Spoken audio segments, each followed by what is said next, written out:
Bonjour à tous, merci d'être là. Je pense qu'il y a Julie qui veut venir faire un petit mot d'intro, donc on va l'attendre. On va être un petit peu en marge parce qu'on va surtout parler d'images, de cinéma. Et évidemment, on va aussi un petit peu parler de musique parce qu'il y a de la musique dans les films. Et il y a Julie donc, qui arrive, qui voulait dire un petit mot. Pardon, je devais introduire et je suis super fière pour vous expliquer. Voilà, la démarche de Sarah, elle est quand même assez similaire à la nôtre. Donc ça, Lelouch, le wife, qui a monté le wife, mais qui avant s'est beaucoup intéressé au Bitcoin et à la façon dont on peut financer autrement nos métiers. Donc elle n'osera pas vous le dire. Mais c'était l'idée de ce festival de l'IA à Nice, de remettre les réalisateurs, la création, les films, vraiment, donc de faire des projections. Et quand on a monté Sœurs Jumelles, c'était de dire oui, on parle de l'IA et vous allez avoir après une conférence assez passionnante sur le sujet juste derrière, mais sur le droit. Mais c'était vraiment la création au service. Et donc, allez voir ce festival, allez jeter un œil parce que tu n'oseras pas le dire, c'est fabuleux. Et donc j'ai eu la chance de voir le film de Nicolas Paumet parce que j'étais dans le jury et dingue, vous allez voir, je ne sais pas si tu vas le diffuser. Si, on va commencer par ça, on va dire un petit mot avant et on va le Et va diffuser. commencer par ça, voilà. Et ben ça c'est la magie Sarah. Sarah, elle ouvre très large, très grand, transversal, tout le temps. Toi Elle aussi. pousse et elle bouge les murs. Et donc je suis super fière que tu sois venue au festival. Moi, je suis super fière que tu sois venu au mien. Présenter ce lauréat. Voilà. Eh bien, bon échange et merci d'être là, vraiment. Merci à toi. Merci pour ce que tu fais.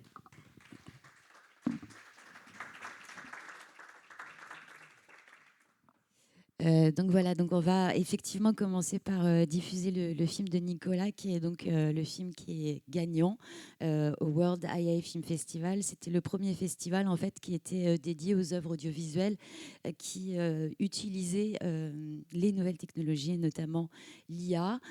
En préambule, j'ai envie de vous dire qu'on a reçu 1600 films en compétition de 55 pays différents. Ça prouve qu'il y a une forte production du côté de la vidéo, des films et du cinéma. On en a retenu 15 et c'est effectivement le film de Nicolas qui a gagné. Et je pense que la meilleure façon de commencer, c'est effectivement par le diffuser.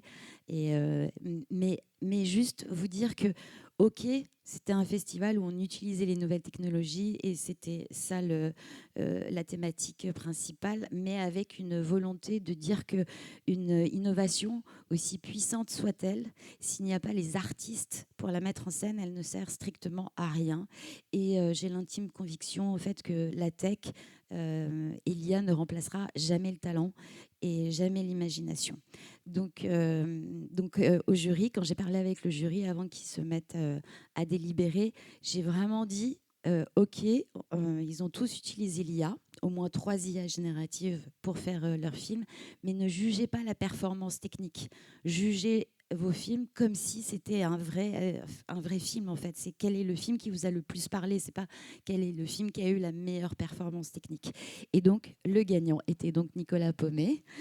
Tu veux dire un mot sur le film avant ou on diffuse? On va te diffuser. Ouais, je pense qu'on peut le Ok, diffuser tout on de suite. diffuse après, on parle. Ouais, Ouais. ou même peut-être là. Hein.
Пойдем.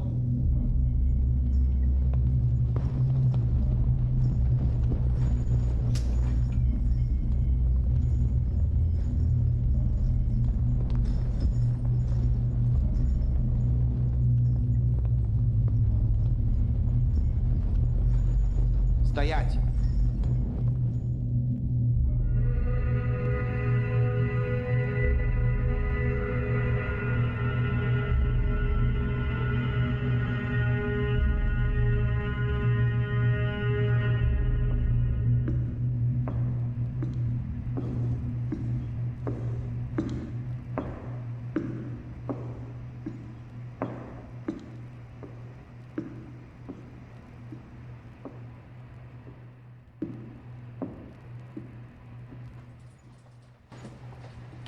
Они внутри? Да. Все готово.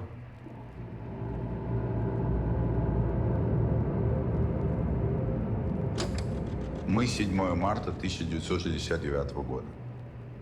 Лаборатория 12. Профессор Владимир Майрановский. В проведении эксперимента ЛС-11 мне помогает доктор Григорий Наумов. Субъекты запрещены.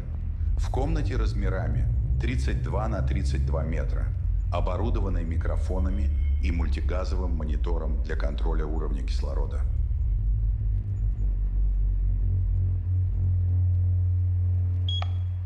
Это профессор Майрановский. Господа, вы все признаны врагами государства и приговорены к пожизненному заключению. Но у вас есть шанс вернуть себе свободу в ближайшие недели. Вы участвуете в исследовании, которое может принести большую пользу нашей стране в предстоящей войне. Единственное условие – вы не спите следующие 30 дней. Мы наполним камеру экспериментальным стимулятором на основе газа SFC 9 газовый 13 нитроген. Это не даст вам заснуть.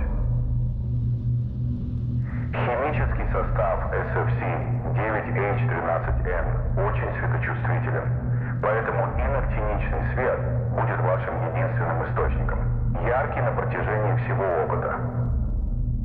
В комнате вы найдете книги, места для отдыха, а также проточную воду, туалет и консервы, которых хватит на 5 человек более чем на месяц.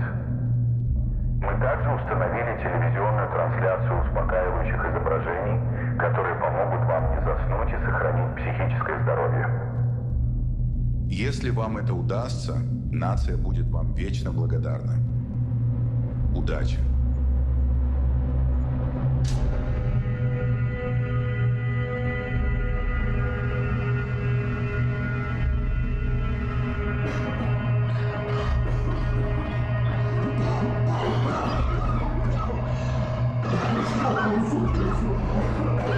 Все нормально. Газ тяжелее воздуха. Голоса ваши будут хуже. Это безобредный побочный эффект. Думайте об этом как об урод гелия.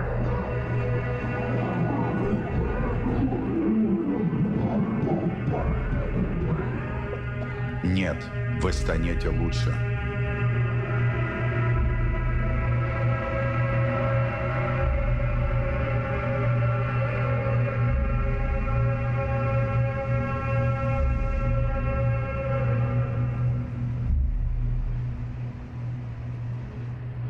Даже читать нельзя с этим грёбаным туманом и этим дебильным светом. А зачем вообще?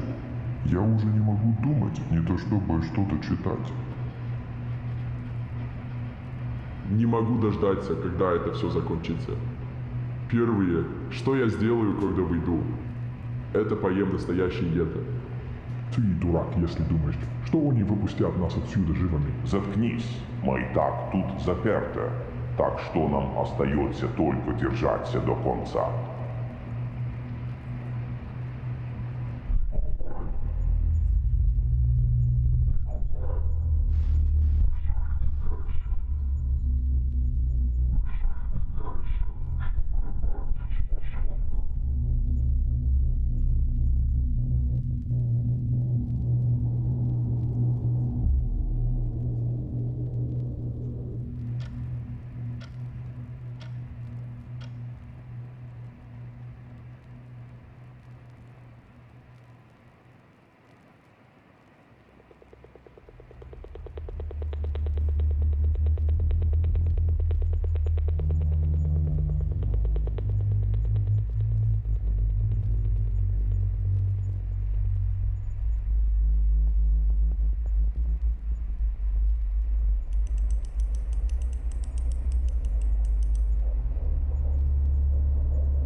Что это такое?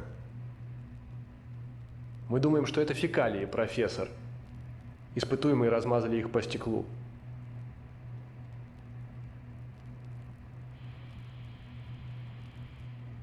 Мы проверяем микрофоны каждый час, чтобы убедиться, что они работают. Невозможно, чтобы не раздавалось ни звука, учитывая, что внутри их 5. Значит, у нас нет никаких данных о том, что происходит внутри. Я поговорю с ними. Посмотрим, вызовет ли это какую-либо реакцию. Господа, мы открываем камеру, чтобы протестировать микрофоны. Уйдите от двери и лягте на пол. Если вы выполните эти инструкции, один из вас немедленно получит свободу.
Пожалуйста, Сэм.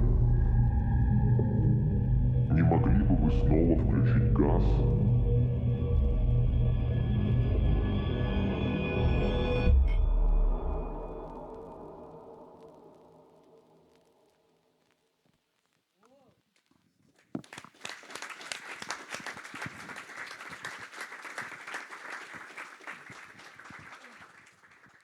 Voilà, c'était un film. Comment? Ouais, ouais. Angoissant, je ne sais pas comment vous l'avez vécu, mais nous, c'est comme ça qu'on l'a reçu.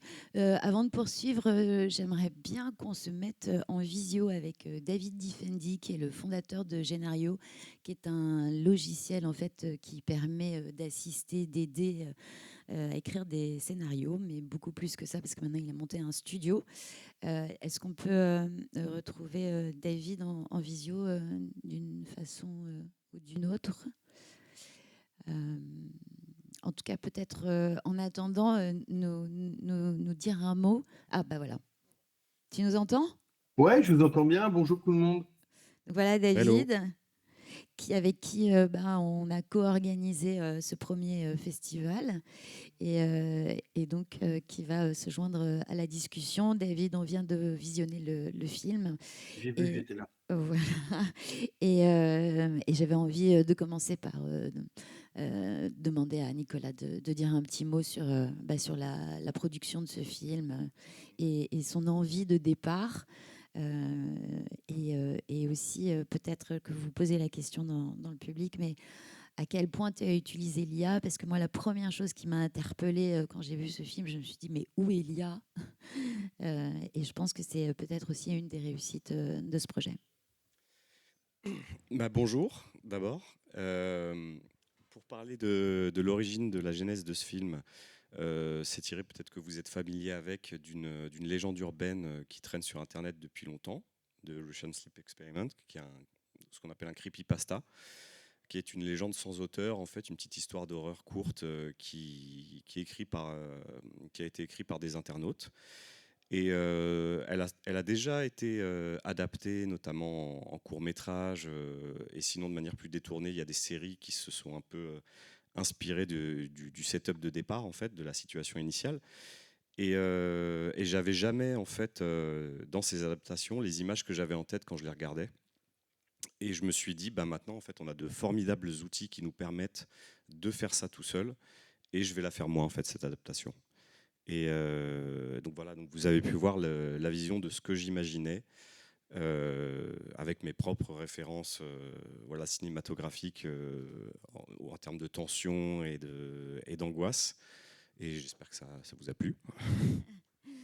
Est-ce que tu peux nous donner les 3 IA génératives que tu as utilisées pour faire ce projet? Alors, j'ai utilisé pour les images Midjourney. Ensuite, pour les animés, c'est principalement du Runway, un peu Kling. Et sinon, les voix, surtout, c'est Eleven Labs. Parce que pour les russophones, vous avez pu constater que c'est pas très ça marche pas en fait. C'est pas destiné à un public russophone en vrai. En fait, tous les dialogues, j'ai eu des remontrances de russophones qui m'ont dit on dirait un film des années 70 fait par des Américains qui ne connaissent pas. Et c'est un peu ça en fait. C'est un peu aussi le mood que j'essayais d'avoir. C'est un film occidental mais d'époque sur des expériences un peu secrètes pendant la guerre froide en Russie. Alors avant de te donner la parole, David, moi je voulais dire quelque chose parce que évidemment on est dans un festival de musique et on parle aussi beaucoup d'IA et en parlant avec certains d'entre vous qui êtes inquiets, nous aussi dans notre profession on est inquiets, l'IA divise véritablement, mais certains d'entre vous m'ont dit oui, mais sur 3 ou 4 prompts on peut avoir une musique et c'est je pense là une très grande différence avec notre industrie et un film comme on vient de voir, parce qu'on ne peut pas obtenir ça avec 2, 3 ou 4 prompts. Il faut énormément de prompts et c'est là où peut-être David tu peux intervenir et nous dire un petit mot en fait sur peut-être la grande différence effectivement de l'utilisation de l'IA dans la musique et dans le cinéma, même si on est aussi concerné et aussi inquiet que vous quand il s'agit de droits d'auteur et de régulation. Oui, alors sur l'intelligence artificielle, on l'associe souvent à la magie. Et comme on ne comprend pas comment ça fonctionne, on l'associe à des choses un peu surnaturelles, avec un anthropomorphisme assez grand, où on a l'impression que l'IA peut créer des œuvres d'art, que ce soit musicales, textuelles ou vidéo, de manière presque indépendante. C'est une erreur et un malentendu, en fait, qui dessert un peu tout le monde. Non seulement ça fait peur, et c'est une fausse peur, et en plus, ça dévalorise le travail des artistes qui sont derrière les outils d'intelligence artificielle. Et c'est vraiment un hommage qu'on doit rendre aux artistes qui utilisent ces outils.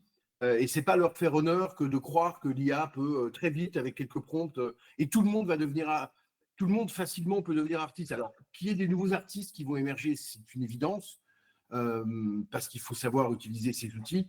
Mais maintenant, ça demande beaucoup de travail, ça demande du talent, et comme d'habitude, beaucoup de connaissances des classiques, qui soient des classiques, des romans, du vidéo ou de la musique.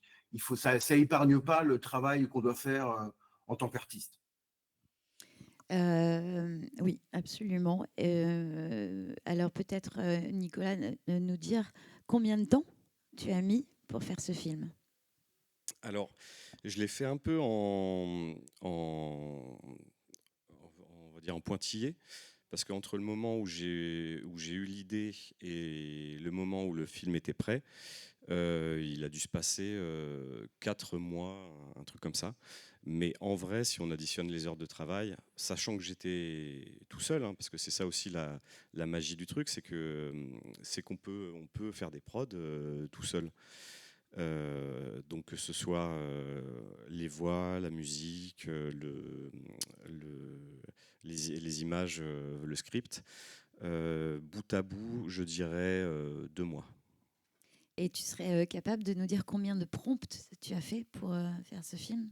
Est-ce que tu as un ordre d'idée? Alors,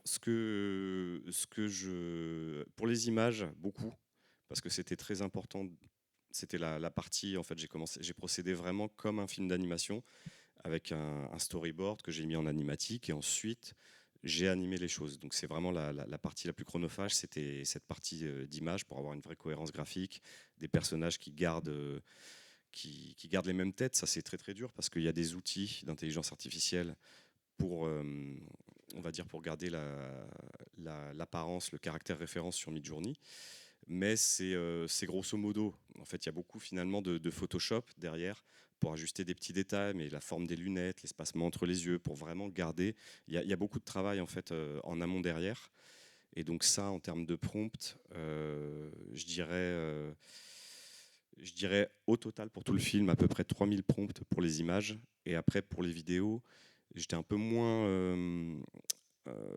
exigeant parce que je me suis dit si au bout de 10 prompts ça ne marche pas, c'est qu'il y a un problème dans le plan et il y a vraiment un côté bricolage et à ce moment-là je partais sur une autre direction parce qu'il y a des choses qui sont contre-intuitives pour l'intelligence artificielle. Par exemple, à un moment je voulais qu'un scientifique ouvre une valve pour montrer que le gaz après allait venir dans la salle et l'intelligence artificielle n'y arrivait pas, donc je me suis dit ça gère ce truc et on va faire un autre plan qui va permettre de faire comprendre aux spectateurs ce que je veux. Mais pas plus de 10 générations, donc ça en fait quand même beaucoup. Hein. Si on est à 3000, du coup on est quand même à x10. Il y a quelque chose de très intéressant dans ce que tu viens de dire, c'est qui est à la fois génial mais très effrayant, c'est que tu as été tout seul pour faire ce film. Donc, dans le côté positif, j'ai envie de dire que ça prouve à quel point l'IA est un outil de démocratisation. Ça va être la jungle, mais je pense que dans ces prochaines années, on va voir énormément de jeunes talents émerger, parce qu'il faut quand même du talent, du temps, il faut savoir manier ces outils, il faut savoir avoir un œil artistique. Donc ça, David, tu vas reprendre le relais, mais c'est vrai que c'est un outil de démocratisation. Mais je pense, alors ça c'est, j'ai pas une boule de cristal, mais que finalement il va y avoir aussi une régulation un peu naturelle, parce qu'aujourd'hui les outils ne coûtent pas cher, donc effectivement tout le monde peut les utiliser. C'est une façon aussi de rendre addicts les gens, et ça c'est dans tous les corps de business pareil. Mais cette addiction, je pense que dans 2 ans, les vrais outils d'IA qui vont vraiment permettre de faire des choses formidables vont devenir de plus en plus chers. Et c'est là où il va se recréer, je pense, une cassure sociale qui aujourd'hui est totalement, qui n'existe quasiment plus grâce à ces outils. Je ne sais pas ce que tu en penses, David.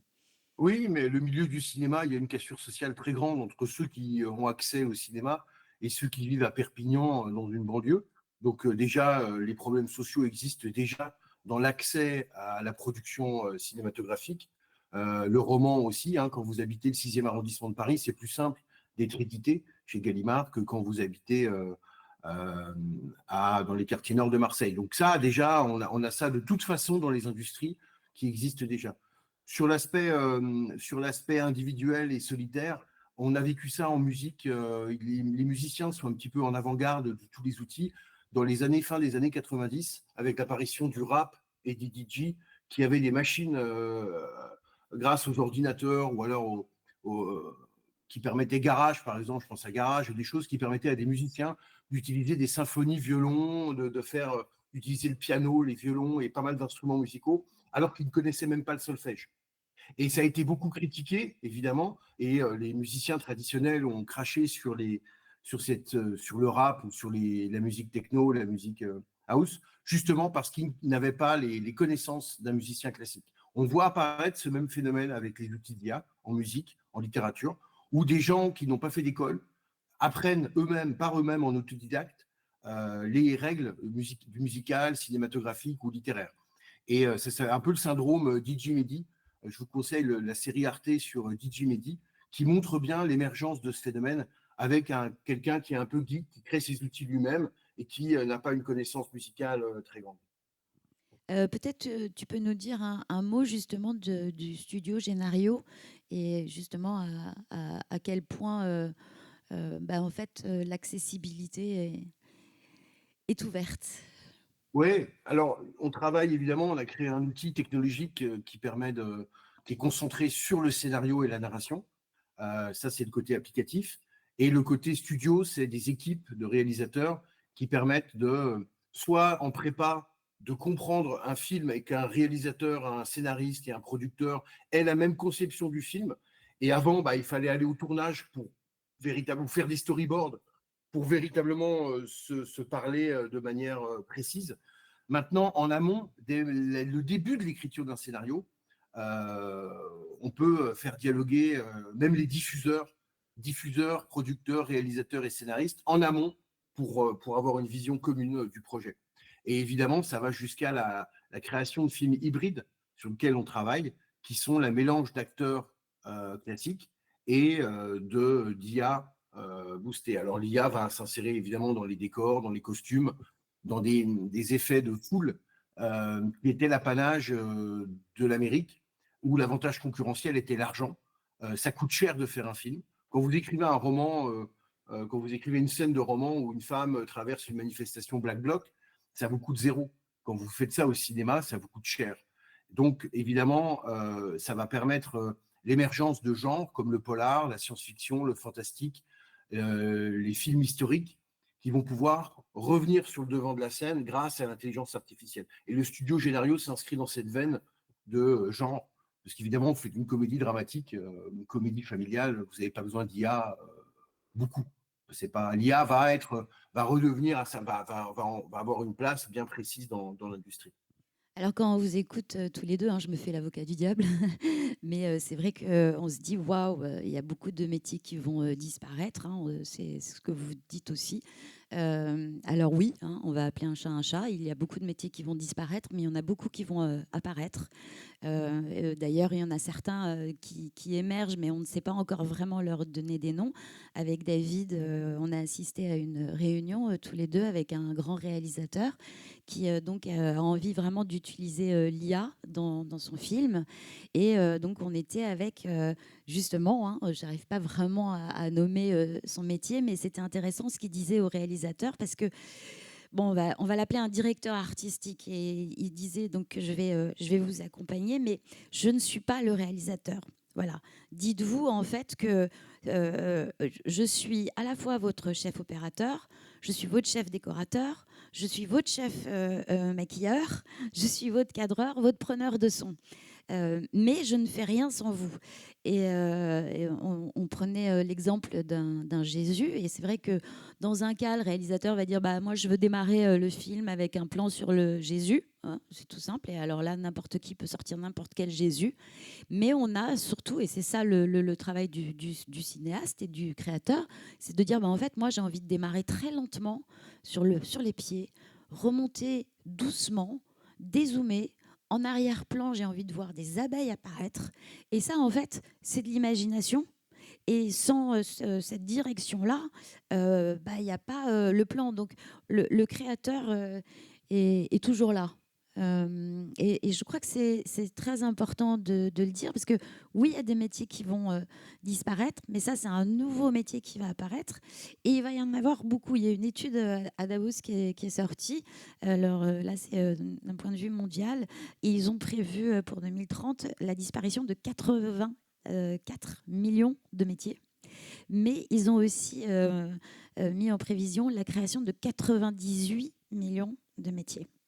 Et dans le cinéma, pour parler du doublage, parce que c'est eux les premiers impactés, c'est vrai, on va le dire, eh bien, il y a un nouveau métier qui se crée. Et là, je ne sais plus le nom, tu sais, le nom qu'on donne, mais c'est voice director ou quelque chose comme ça. Et en fait, c'est des doubleurs aujourd'hui qui ont déjà une façon de repenser leur métier et de se réinventer, parce qu'en fait, le doublage, ok, il se fait de façon très mécanique, mais les émotions ne sont pas là. Et donc, il faut quand même quelqu'un qui est là, qui va dire à l'intelligence artificielle, en fait, là, il faut telle émotion, là, il faut plus de tristesse. Parce que aussi, quand on passe d'un pays à l'autre, les tonalités ne sont pas les mêmes. On dit « je t'aime » en français d'une certaine façon, mais le « je t'aime » dans une autre langue ne va pas être dit avec la même intention. Mais revenons au film qu'on vient de voir, parce qu'il y a de la musique dans le film. On est dans un festival de musique. Donc là, tu as utilisé évidemment l'IA. Alors pour la musique, non. Je rebondis juste sur ce que tu as dit avant. Ouais. En fait, sur par exemple le concept de voice director. En fait, ce que j'inciterais à faire, moi, c'est que des gens intègrent déjà dans leur pipe d'utiliser l'IA, parce que la machine est inerte. La machine, si on ne la prompte pas, elle ne fait rien. Et donc c'est ça, ces nouveaux métiers qui vont se créer. C'est des gens qui sont déjà en fait dans ces métiers-là, qui vont intégrer l'IA à leur processus. Et du coup, un acteur pourra donner des directions à l'intelligence artificielle pour avoir certains rendus au niveau de la voix, au niveau du ton, au niveau du jeu. Et c'est vraiment quelque chose qu'il faut. C'est pas l'homme contre la machine est inerte. La machine ne fait rien si on l'utilise pas. C'est vraiment un outil. C'est juste un outil. C'est très important de le dire. Et pour revenir à la musique, non. Là pour le coup, enfin, Eleven Labs, j'ai utilisé un peu leur outil de sound design pour créer en fait des effets sonores que je n'arrivais pas à avoir avec des banques de sons.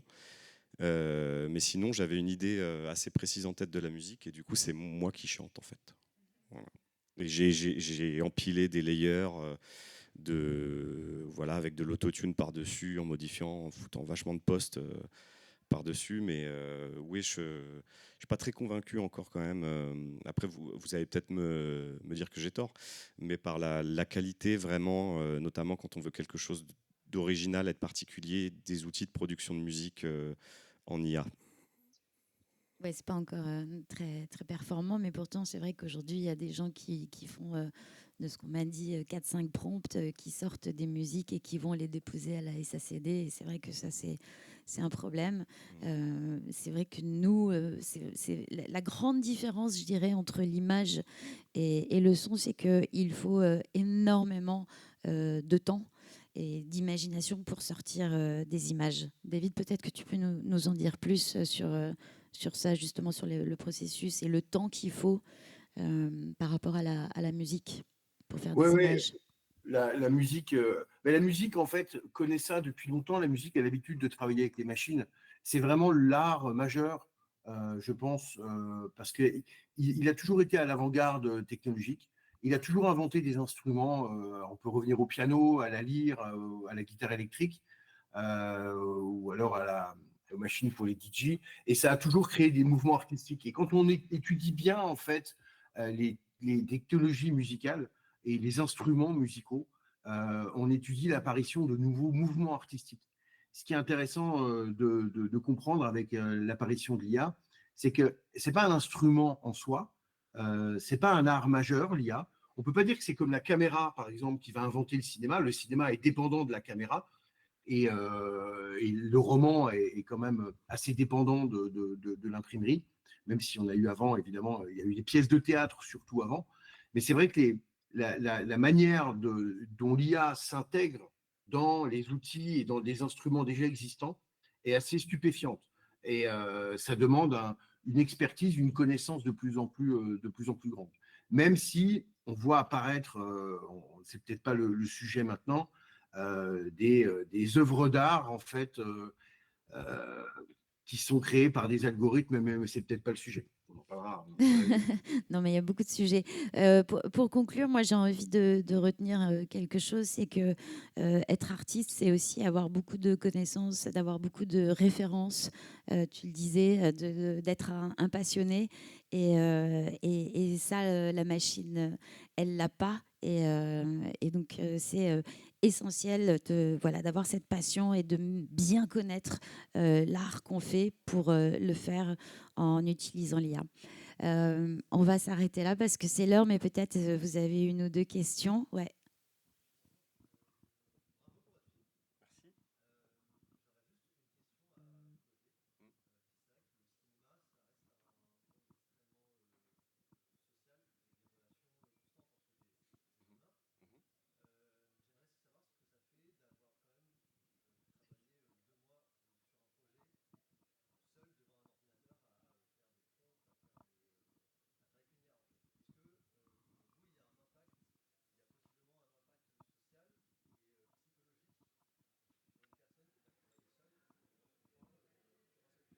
C'est une très bonne question. Je le dis pour ceux qui n'ont pas entendu. Est-ce qu'il n'y aurait pas un impact social finalement quand on fait un film et qu'on est seul derrière sa machine? Alors il y a des bons côtés et des mauvais côtés. Notamment les bons côtés, c'est par rapport au contrôle en fait.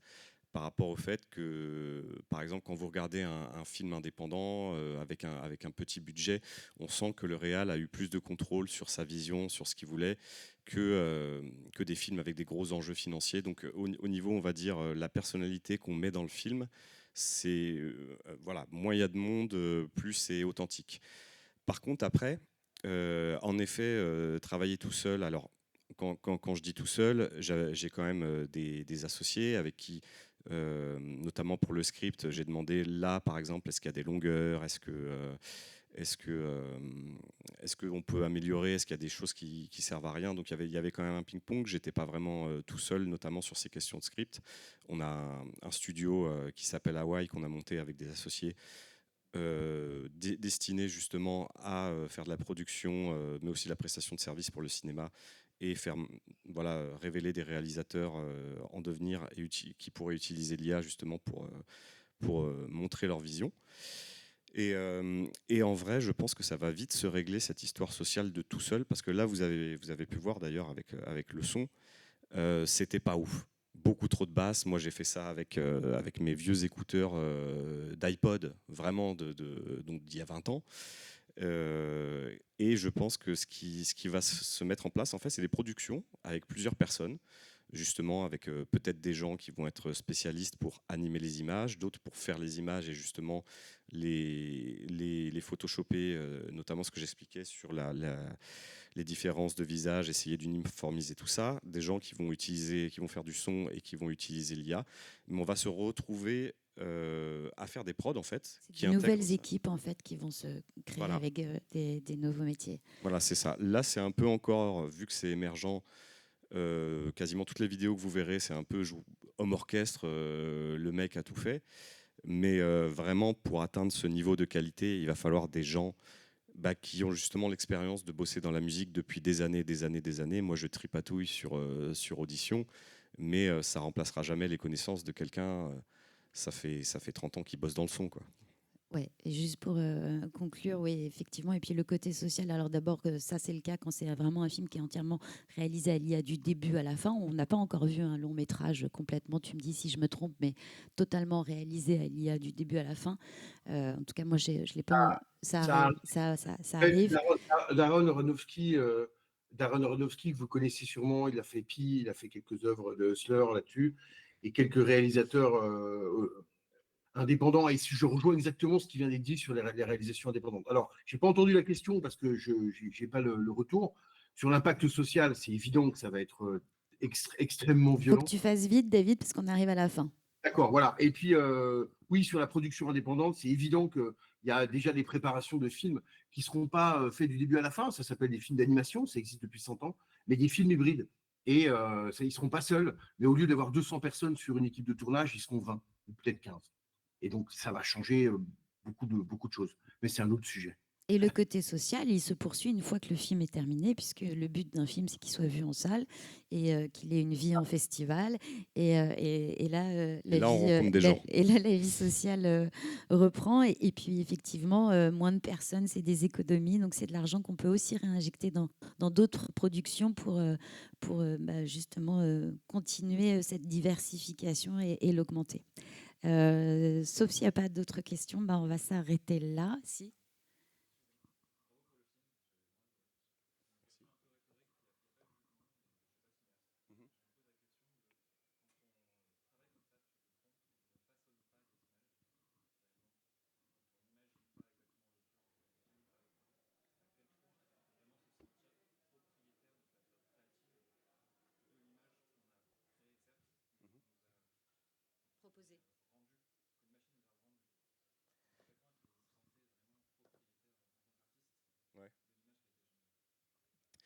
Alors là, on va partir sur des vieilles discussions. Et on a très peu de temps, donc peut-être on peut continuer sur le côté. Le Marcel Duchamp, les ready-made, et c'est des discussions qui animent l'art depuis 30 ans, quoi. Est-ce que c'est de l'art? Est-ce qu'on est propriétaire de son œuvre? Est-ce que le fait d'apposer un nom, voilà, c'est super méta, c'est compliqué comme, comme question.